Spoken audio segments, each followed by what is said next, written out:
Estamos aqui na Biblioteca Municipal aqui de Vilhena e ao meu lado estou com o seu Nadir Almeida, ele que é escritor e historiador. E vamos conhecer um pouco da vida dele e também um pouco do trabalho que ele desenvolve como escritor e como historiador. Seu Nadir, conta para nós um pouco sobre o senhor, sobre quem é o senhor o Nadir Almeida.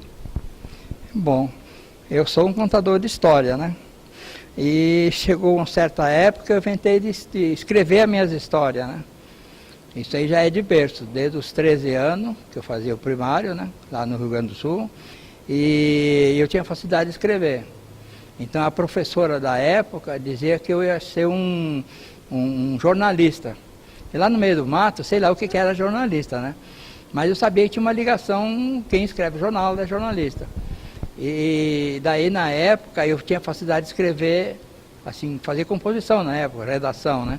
E eu, em 30 minutos, fazia 2 redações. Né? Então, a facilidade já vem de berço, essas coisas, né? E dali, comecei a escrever, trabalhar. Só que fui publicar meus trabalhos depois que me aposentei em 98. Daí eu completei o primeiro trabalho, que foi O Soldadinho de Ferro, é um romance. E eu publiquei em 2002 em Porto Alegre.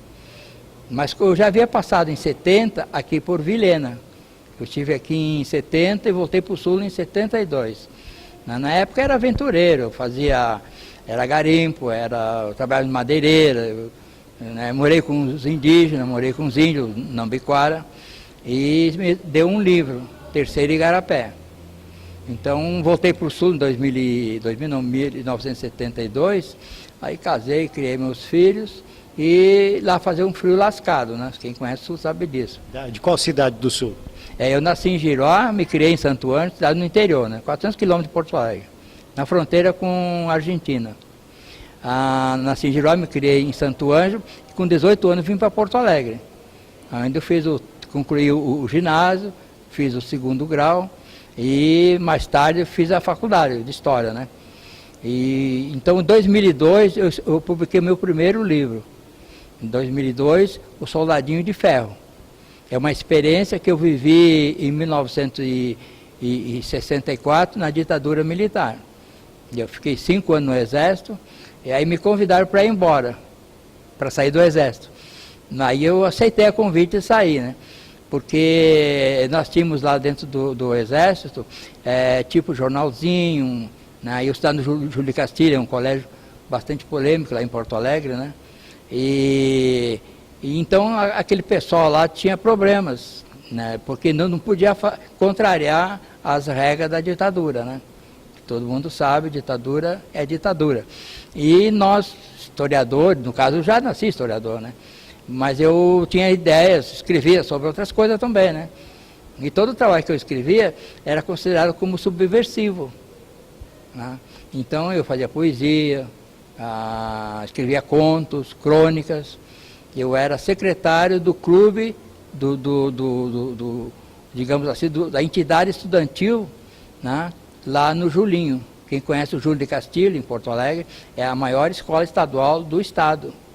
E eu estudei lá uns 2, 3 anos. Aí concluí, digamos assim, o ginásio naquela época, né? E tinha grupos lá que ficavam falando da ditadura, falando do governo, né? Então, por essas e outras, o comandante soube, começou a me punir, né? Me chamavam de subversivo. E assim mesmo eu consegui ficar 5 anos no Exército, né? E esses 5 anos me valeram algumas punições, né? E sobre esse tema ufologia, como que chegou na sua vida? Bom, ufologia é um tema bastante polêmico, né? E eu considero um tema atualizado, porque de acordo com as informações que está tendo aí dos meios de comunicação, né? A ufologia é o futuro da humanidade. O que é ufologia? Ufologia estuda os extraterrestres, os discos voadores. Então, eu estudei essa área através da internet e várias outras informações, né? E, inclusive viagens astrais, que eu acho que o sonho é uma viagem astral. Mas como chegou, seu Nadir, como que o senhor chegou nesse tema?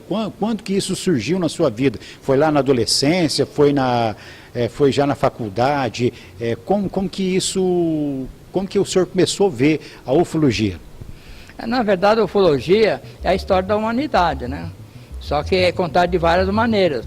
A ufologia, a versão ufologia é religião, né? E eu me criei no espiritismo, meus pais eram espíritas. Lá já se falava mais. Hoje é a única, o melhor, mais próxima da origem da raça humana. Quem fala sobre isso é o espiritismo, né? Então lá algumas informações, desde pequeno, de adolescente, eu já tive essas informações do extraterrestre. Aí com o tempo eu fui estudando, fui investigando, fui analisando, e a conclusão que eu cheguei, que a Bíblia, a nossa Bíblia Sagrada, né? O Gênesis, a criação de Adão e Eva, é ficção, é coisa do homem. Então, segundo os meus conhecimentos, nós fomos deixados por extraterrestre aqui na Terra. Então, o dia que provar, né, estão até perguntando, você tem prova disso? Eu digo, não tenho. Prova a tua ideologia, que eu provo a minha, né? Seria, digamos assim, uma tese, né? Então na minha tese, nós fomos deixados por extraterrestre aqui. Porque é difícil você imaginar, por exemplo, Adão e Eva, era branco, era preto, era amarelo, qual era a cor, qual é a raça deles? Né? E na Bíblia não fala de outras pessoas, fala só nos dois. Né? Aí teve Caim, teve Abel, um matou o outro. Né? Então, e cadê os outros? Eles eram pretos? Que raça eles eram? Entendeu? Então, isso aí para mim hoje é uma ficção. Isso aí é uma criação do homem astuto. Aí foi quando o Sumério, lá em 4000 a.C., já tinha algumas ideias sobre isso aí. Os Sumérios deixaram umas escritas bem antigas deles lá, né? De que os deuses Anunnaki foi quem trouxe os humanos para cá. E quem são os deuses Anunnaki? Extraterrestres. O próprio Jesus, por exemplo, ele tem essa história que ele nasceu a Virgem Maria, né? Foi o Espírito Santo trouxe as informações para ela, que na verdade o Espírito Santo era um extraterrestre. Foi ele que fecundou a Maria. Aí nasceu Jesus, que é um homem híbrido. Hoje a sociedade, principalmente aqui em Rondônia, que é muito forte os evangélicos, a Igreja Católica, né? Eles não aceitam essa tese. Até se eu estou dando uma entrevista na Rede TV, agora perguntou, mas tu tem prova disso? Eu digo, é difícil você provar uma tese, por isso que são teses. Mas um dia que a minha tese foi assim, digamos, aprovada, vai cair a outra tese. E sobre esse tema que o senhor está abordando da ufologia, como que o senhor hoje, nos dias de hoje, como que o senhor vê as pessoas ainda sobre esse assunto? São curiosos, tem preconceito, não entende sobre o assunto, falta as pessoas pesquisarem mais, entender um pouco mais sobre a ufologia. Como que o senhor vê esse tema na atualidade? Eu tive problemas, atrito, digamos assim, verbais, né, com pessoas que são, digamos assim, religião, dessas religiões que são hoje fundamentalistas, né, o islamismo, né, o judaísmo, o cristianismo nem tanto, né, e que hoje os historiadores, eles trazem essas informações, só que as religiões tentam podar, eles não aceitam. Tem amigos meus que são evangélicos, e daí diz que não sendo da religião dele, é do capeta, entendeu? Então, se Deus é uma entidade, o capeta é outra entidade. Essas entidades existiram, eu tenho minhas dúvidas. Entendeu? Então, por exemplo, a igreja hoje tenta, eles sempre fizeram isso aí. Na época medieval, 1200, até 1600, houve um tribunal, a Igreja Católica criou um tribunal para condenarem, matarem, né, as pessoas que contrariavam a igreja. Então, a evolução tecnológica, a evolução da raça humana, a igreja poda. Porque naquela época eles mataram Galileu Galilei, né, o pai do telescópio. Naquela época, 1520 por aí, eles já criaram esse telescópio e analisaram o mundo. Então eram cientistas. Aí disseram que o centro da Terra não era a Terra, que não existia centro do universo. Aí, então o Papa na época era o dono da razão, Eles queimaram milhares de pessoas na fogueira, pior que queimavam vivo, né? Amarravam no toco, ela tocava madeira e fogo e queimavam. Joana d'Arc e tantos personagens que foram mortos naquela época, justamente que contrariavam a Igreja Católica. Porque, na verdade, até pouco tempo, o homem santo era o Papa, né? E agora está sendo provado que o Papa, ele mesmo, está dando a entender que ele é ateísta. Ele é apenas um testa de ferro, cuida de um patrimônio muito grande, que o fundo é a religião e tem outro lado que é o financeiro, né? Então, hoje, por exemplo, pessoas como eu, que fazem esse trabalho, eles são... A gente corre perigo, até agora eu consegui conviver, né? Umas briguinhas assim, particular, familiar, né? E nos fala um pouco, há quantos anos que o senhor estuda ufologia? Como eu falei, dos 13 anos eu vi coisa errada no espiritismo. Né? Do que falar, eu notei que havia metáforas. Então eles tentavam explicar um assunto, mas com outras palavras. E eu percebi isso. A Bíblia, por exemplo, é cheia de metáforas. O que é a metáfora? Ele diz uma coisa e é outra.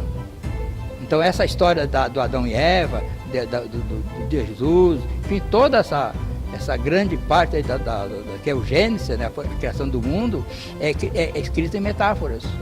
Quem eram esses personagens? Eram extraterrestres.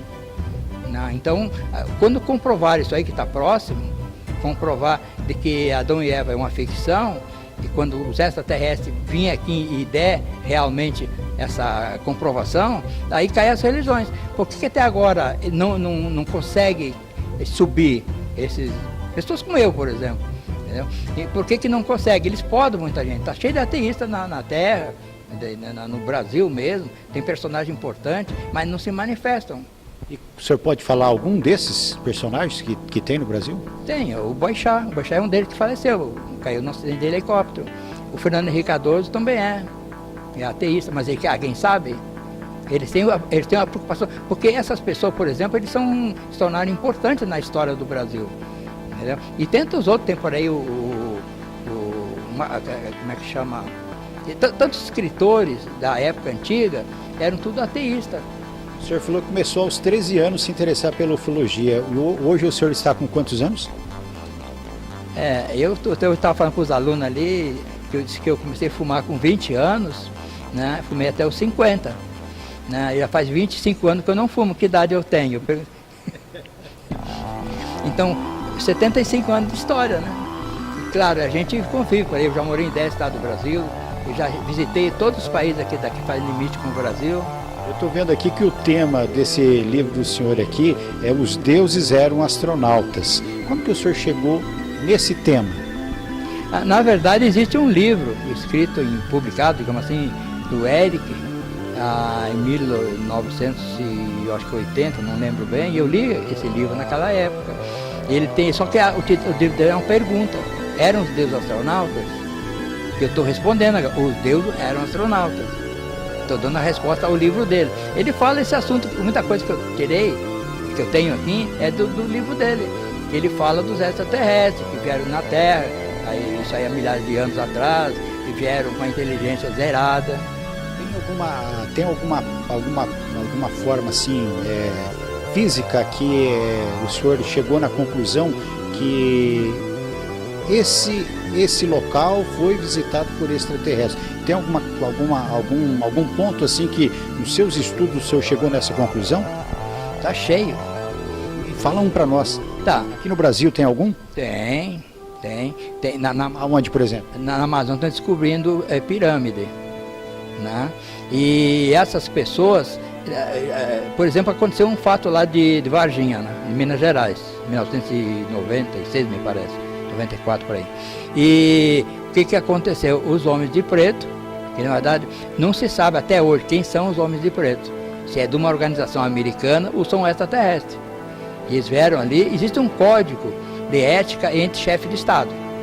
Isso aí os Estados Unidos, como um dos maiores aqui da América, tem a Rússia, o Japão, a China hoje. Então, o que acontece? Eles não querem que a sociedade, a massa humana, descubra a verdade. Porque o dia que descubra... Porque o que mexe o mundo é a religião e o dinheiro. Então, a hora que se manifestarem, tornar claro que eles são os que deixaram nós aqui, aí caem as religiões. E hoje a religião é tão forte que até hoje está sobrevivendo, né? Porque se um dia, digamos que aconteça hoje, os STS aparecerem aqui, se não, nós deixamos vocês aqui. Essa história da Bíblia aí é ficção. O que acontece? Vai haver uma revolução, entre aspas, um pandemônio. Então vai ter um problema muito grave aqui na raça humana. Eles vão brigar entre si, porque as religiões vão querer dominar, mas vai ter uma confusão muito grande. E é difícil você explicar o que aconteceria.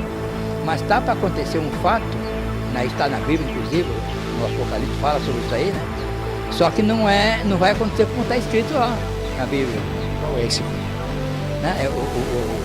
Essa último livro da Bíblia, né? O que é? Seria o fim da raça humana. Né? Então aí a religião leva para o lado da salvação. Se baseando nisso aí que eles cresceram. Né? Inclusive em épocas anteriores, no século XI, parece o XII, vendiam cadeira no céu. 1400, 1500. A Igreja Católica. O que era vender cadeira? Te dava um conduto, salvo-conduto. Você tinha um capital, um patrimônio, você dava metade para a igreja, e aí você ganhava um diploma, lá, um salvo-conduto para você ir para o paraíso. Então a igreja se tornou riquíssima. E hoje quem faz isso são os atuais. Tem aí essas religiões fundamentalistas, né? Tem o de Macedo, tem o R. Soares, tem o Valdomiro. Eles são falsos pastores, estão aí para arrumar dinheiro. A Igreja Católica fez isso, eles copiaram da igreja. Senhor Nadiro, tem alguma pergunta que de repente o senhor gostaria de nos responder e eu acabei não fazendo nesse momento aqui, algo que seria importante a mais relatar sobre esse assunto, ufologia? O senhor queira relatar para nós? Eu acho que eu não sei se eu respondi à altura às suas perguntas, né?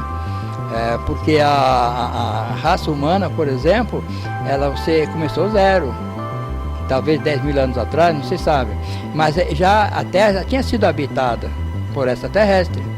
Inclusive, recentemente está nesse meu livrinho um relato de que encontraram 3 múmias lá no Peru, em Cusco, que ali tem obras que não foi feito por mão humana. O mundo todo está cheio dessas obras. Tem no Peru bastante, tem as pirâmides no Egito, na China, tem vários lugares que essas obras não foram feitas por mãos humanas. Né? Existe lá no Peru, por exemplo, em Cusco, estou querendo ir para lá fazer uma visita, tem pedra polida que é um espelho, pedra de 10 metros de comprimento, pedras pesadas, pedra mais de 100 toneladas, e está num lugar elevado. Já descobriram, foi tirado num lugar mais baixo, né? Quem levou para lá, naquela altura? Engenheiros da NASA estiveram fazendo pesquisa e viram que há 10 mil anos atrás, imagina. Então eles estiveram aqui há algum tempo, foram embora e deixaram os incas, deixaram os astecas, deixaram os maias, deixaram nós aqui no Brasil, os índios, né? Então eles estiveram por aqui. E encontraram, não sei como, acho que esqueceram, três múmias, né? E essas múmias são diferentes. E tem alguma semelhança com o homem porque tem cabeça, tronco e membros. Tem 2 pernas, 2 braços, tem uma cabeça, tem um corpo. Eram pequenos, 1,5 metro. Então, eram 3 dedos em cada pé e cada mão. Né? E os pés deles tem uma semelhança com o pé de ave. Tipo essa ave nossa aí, que é a ema, né? Que não tem dedo traseiro, só tem na frente, né? Então, os pés deles é mais ou menos assim. E é 3 dedos nas mãos e 3 dedos nos pés. Então, é diferente da nossa raça. Então, era uma outra raça que vieram para cá. Existe, sei lá, uma centena de tipos de pessoas, de seres, né? Que estão super evoluídos. Eles se materializam, se desmaterializam, eles só se mostram quando eles querem. Então, eu tenho um caso aqui que eu relatei, que é um médico nosso aqui de Vilhena, o Dr. Nelson Chaim. É o nosso cardiologista lá da terceira idade. Ele teve uma visão e eu coloquei nesse livrinho aqui. O senhor pode falar para a gente essa visão? Na verdade, tem várias versões. O católico veio de um jeito, o ufologista veio de outro jeito, o espiritismo de outro jeito. Tá? Esse médico me contou isso aí já várias vezes, né? Que ele estava em 1994, estava num hotel, e aí começou a se formar. Ele teve primeiro uma demência, né? Digamos assim, porque eles imobilizam você, entendeu? Deixa tua consciência normal, mas tu não consegue se movimentar, né? Tipo um negócio de sono. No caso dele, estava sentado na cama para ir dormir. Aí ele começou, sentiu aquilo ali, ficou paralisado, aí se formou na frente dele uma fumaça luminosa, né? E a gente vê em filmes aí, é muito comum, né? Superman, Super-Homem, né? Jogava uma bombinha lá e depois atrás daquela fumaça branca aparecia uma pessoa, aí já como Super-Homem, né? Então apareceu para ele, formou essa fumaça luminosa, né? Uma névoa, uma coisa assim, né? E dentro dela se formou uma mulher branca, cabelos pretos, bonita, vestia um vestido azul claro. Aí começou a dar um recado para ele, que era o anjo da guarda dele. Na verdade não era anjo da guarda, era um ET, segundo o ufologista, né? Então o que essa mulher deu o recado para ele, e aí eles se cumprimentaram. Lá na saída essa mulher era fria, na verdade tinha se materializado ali, entendeu? E aí se cumprimentaram, pegaram na mão e a mão dela estava gelada. Aí ele levou um susto e ele desmaiou. Desmaiou não, ele gritou. Aí no grito, aquela visão, digamos assim, ela desapareceu. Porque se forma questão de segundo e também desaparece em segundo, né? E 5 dias depois, ele estava viajando para outra cidade, na Bolívia, que é boliviano, né? Então estava de uma cidade para outra. E aí apareceu, num avião que eles iam, um avião pequeno, Cessna, 5 discos voadores, voando ao lado do avião. Só faltou abanar, né? Mas aquilo tinha uma ligação. Então, conclusão, essa pessoa que apareceu ali, né, se tu ir pelo lado do espiritismo, ou do católico, no caso, era um anjo da guarda. Mas o anjo da guarda teve a capacidade de se materializar. E o disco voador estava ligado com eles. Inclusive, essa pessoa falou que ela tinha os olhos muito profundos, né, muito olheiro, essa coisa. Ele perguntou para ela, o que é seus olhos? Né, os discos voadores que me deixam assim. Então, se for pro lado da ufologia, no lado da ufologia, os discos voadores, ET, alienígena, tudo é o Deus para uma crença. O católico chama de Deus, mas na verdade ufologia não é Deus, é extraterrestre. Nunca existiu eu pelo menos no meu conhecimento, essa divindade. Então, por exemplo, tribo na Austrália, aqui mesmo no Brasil existe tribo, já foi confirmado, que eles viram descendo, subindo, que eles chamavam de canoa voadora, né? E lá era um avião diferente, lá tem relato na internet que fala sobre isso aí. Então, na verdade, não é Deus. Na raça humana não existiu Deus. Eles criaram, a raça humana criou Deus, porque cada raça, pode ver que tem várias religiões, né? Então tem os judeus, tem os islâmicos. Então cada raça dessa criou um Deus para explicar e para tornar escravo. Porque na verdade quem segue a religião hoje é dependente, né? Eu tenho uma irmã, já faleceu, faz 2 anos, ela era de uma religião dessas e ela morreu acreditando no que eles diziam. Seu Nadir, quem perdeu aqui esse evento aqui na biblioteca, do lançamento do senhor, onde pode encontrar o seu livro no decorrer dos demais dias aí? Olha, eu não tenho local para vender, a não ser a minha casa, né? Aí eu vendo por telefone. Então eu dou o telefone, a pessoa liga. Pode falar o telefone. Posso falar? 99244 1111. 99244 1111. Aí ligando para mim, então é no Facebook, né? Pode falar o endereço do Facebook. O Facebook é Nadir Almeida. Agora o e-mail posso falar também? Pode falar, todas as redes sociais, não tem problema nenhum para nós, pode falar. O e-mail é Nadir, tudo letra minúscula, nadiralmeida.escritor@hotmail.com. Conversamos aqui, batemos esse papo gostoso, aprendi muito nessa conversa aqui com esse escritor, historiador Nadir Almeida, onde você também pode conhecer um pouco mais dele nas redes sociais que ele acabou de mencionar aqui.